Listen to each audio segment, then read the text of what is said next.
Ní ọ̀sẹ̀ tó kọjá, mo gbọ́ ọ̀rọ̀ ẹnìkan. Àjọké January 1. Nous avons chanté Bonne heureuse année le premier ensemble. Ṣùgbọ́n wọ́n ní ẹni yẹn wọlé. Mais on dit cette personne est entrée Ní last week. la dernière semaine. Ìgbà tí wọ́n wọlé tí wọ́n wọ ẹni yẹn. Lorsqu'ils vont rentrer voir la personne, Ẹni tí wọ́n jọ sọ̀rọ̀. la personne avec qui il a Tí mo échangé, mọ̀ tí wọ́n jọ sọ̀rọ̀. que je connais très bien, ils ont Ẹni échangé yẹn sọ pé ensemble. apá kan rọ, Cette personne dit qu'il est paralysé d'un côté. ẹsẹ̀ kan rọ. Il est paralysé d'un côté. Ẹnu tí wọ́n fi jọ sọ̀rọ̀ ò ṣiṣẹ́ mọ́. La bouche avec laquelle ils ont parlé ne fonctionne plus. Ẹni tí ń fún yàn lówó oúnjẹ. La personne qui nourrit Ó wá di ẹni tí wọ́n ń nù lóúnjẹ tí oúnjẹ wá ń sàn est kájẹ́ ń sàn devenue lẹ́nu une rẹ̀. personne qu'on nourrit. Bàbá, Père, màmá, maman, ìwà rẹ kọ́ ló gbé ọdún ni. c'est pas ton comportement qui t'a permis de voir ce jour. Àdúrà kọ́ ló gbé ọdún ni. C'est pas par ta prière. Ìwà mímọ́ rẹ kọ́ ló gbé Ce ọdún n'est ni. pas par ta vie que tu mènes. Orí ọ̀fẹ́ lórí gbà. Mais c'est la grâce que tu as reçue. Àánú lórí gbà. C'est la miséricorde. Bàbá wa ti darí wa náà àdúrà lẹ́ẹ̀kan. Notre papa nous a dirigés dans la prière. Ọ̀pọ̀lọpọ̀ wa à ń bóyá a máa ń fìlì pé a special jù bẹ́ẹ̀ lọ. Souvent on se dit que mais je suis un peu spécial que ça. Àwọn tí wọ́n special jù ọ lọ ń bọ wọn wà. Mais ceux qui sont spéciaux que toi, où ils sont? Tí Ọlọ́run bá fẹ́ gbowó, Si Dieu veut demander de l'argent, èló lo ní tó fẹ́ fún. combien tu as pour donner à Dieu? So fún oore ọ̀fẹ́ tèmi àti yín rí gbà, Pour la grâce que nous recevons, fún àánú tá a rí gbà, pour la miséricorde que nous recevons, ẹ má jẹ́ àṣàwàdà. ne faisons pas des... Dáàdi wa ti sọ Ne lẹ́ẹ̀kan, jouons pas, papa a dit. àwa yin Ọlọ́run ni, Nous sommes venus ici pour louer Dieu.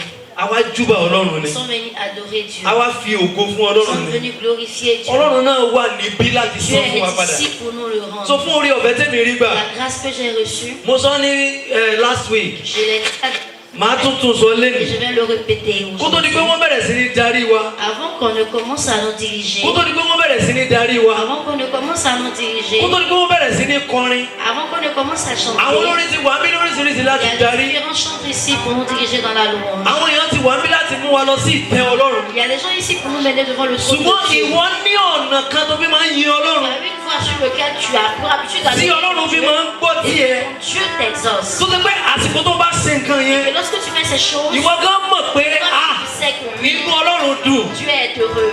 Ó lè wà ní ìjókòó, Tu peux rester assis, ó lè wà ní ìdìde dúró, tu peux te lever, ó lè wà ní ìkúnlẹ̀, tu peux t'agenouiller, ó lè wà ní ìrábàbà. tu peux te prosterner. Ṣùgbọ́n mo fẹ́ sọ fún ọ ní àṣálẹ́ Je yìí te dis ce soir, wípé tó bá jẹ́ orin ni que si c'est des cantiques, gbogbo wa ẹ jẹ́ ká dìde, que tout le monde se tienne debout, ẹ jẹ́ ká dìde, que tout le monde se tienne ẹ debout, jẹ́ ká dìde, que tout le monde se tienne ẹ debout, jẹ́ ká dìde, que tout le monde se tienne ẹ debout. jẹ́ ká dìde. Levez-vous s'il Mọ̀ vous dájú pé plaît. ò wá nítorí ọ̀rẹ́. Tu dois savoir que tu n'es pas venu pour Ọ̀rẹ́ rẹ kọ́ ló sọ òdò ní. C'est pas ton ami qui t'a gardé jusqu'au jour. Ọ̀rẹ́ ẹ kọ́ ló mú ọdò ní. C'est pas ton ami qui t'a permis Ẹni de tó voir fún ọ ce lórí jour. ọ̀fẹ́ láti dò ní. Celui qui t'a donné la grâce de voir ce Ju jour. ọwọ́ rẹ sí. Balance tes mains. Torí pé ọwọ́ tiẹ̀ ò rọ́. Car ta main n'est pas paralysée. Ọwọ́ tiẹ̀ ò rọ́. Tes bras ne sont pas Ó sàn paralysés. ju ẹni tí mo sọ yẹn lọ. C'est pas mieux que cette Tí personne. wọ́n jọ sọ̀rọ̀. Ils ont parlé Ṣùgbọ́n ensemble, wọlé. mais ils sont Apá rentrés. ti lọ. Il a perdu ses Ẹsẹ̀ mains. ti lọ. Il a perdu ses mains. Ẹnu ti rọ́. Il a perdu sa Kò voix. lè sọ̀rọ̀ mọ́.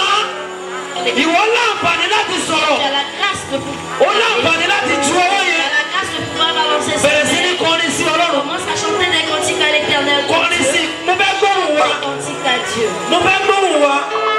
Kọrin sí ẹ. Ó ní ẹ ó ìwé ayọ̀ sí Olúwa. Ẹ fi ayọ̀ sí Olúwa. Ẹ̀yin ènìyàn ẹ kọrin sí. Chantez des Ẹ kọrin sí. cantiques Má mìírí, má mìírí. Kọrin sí ni mo sọ. des cantiques à l'éternel. Ó bá jẹ́ oríkìní kì í lóríkì. C'est de l'honorer au nom Kò de sí èdè tí ò gbọ́. Il n'y a pas de langue que ce Père Kò n'entend sí pas. èdè tí kò gbọ́. Il n'y a pas d'ethnie qui ne Gbogbo èdè ló gbọ́. il entend Yìí, yìí, Bénis-le, yìí, bénis-le. yìí. Ọlọ́run tí ò jẹ́ kí ìpinnu òkùnkùn ṣẹ lórí rẹ. Le Dieu qui n'a pas permis au projet de l'ennemi de se réaliser dans ta vie. Ọlọ́run tí ò jẹ́ kí Sátánì ó gba ògo lórí Il n'a rẹ. pas permis au diable d'être glorifié dans ta vie. Yìí, yìí, Bénis-le, yìí. bénis-le. Má ìtara rẹ lójú láti yìí. Pouvoir l'adorer. Má fi àkókò kankan ṣeré ní àkókò tí a bá nínú Olúwa. Lorsque nous adorons Dieu.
dáyé lẹ́yìn tí wọ́n ká tó dá ọ̀run lẹ́tí ń jọba ọlọ́run bàbá ọlọ́run ọba ọlọ́run ẹ̀mí mímọ́ ọlọ́run bàbá ọlọ́run ọba ọlọ́run ẹ̀mí tí ọba ìwà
Tu vas prier.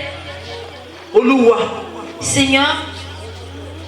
Ogun wo ni gba ọpẹ́ lẹ́nu mi? Quels sont ces obstacles Ó gbọ́dọ̀ wọlé lásàlẹ̀ yìí. qui me fait pleurer? Ces obstacles doivent être internis ce soir. Alágídí ogun tí ń gbọ́ ọpẹ́ lẹ́nu mi. Cet homme fort, cet obstacle tí ò fún mi láàyè láti ne me donne pas la joie, qui ne me permet pas de dire merci. Alágídí ogun tí ò fún mi láàyè láti jẹ́rìí. Cet obstacle têtu qui m'empêche d'être témoigné. Je n'ai pas demain. Mais c'est aujourd'hui qui doit être interné. Éternel. C'est quel problème qui est têtu, qui m'empêche d'avoir mon témoin, qui m'empêche de prier ici dans le nom de Jésus.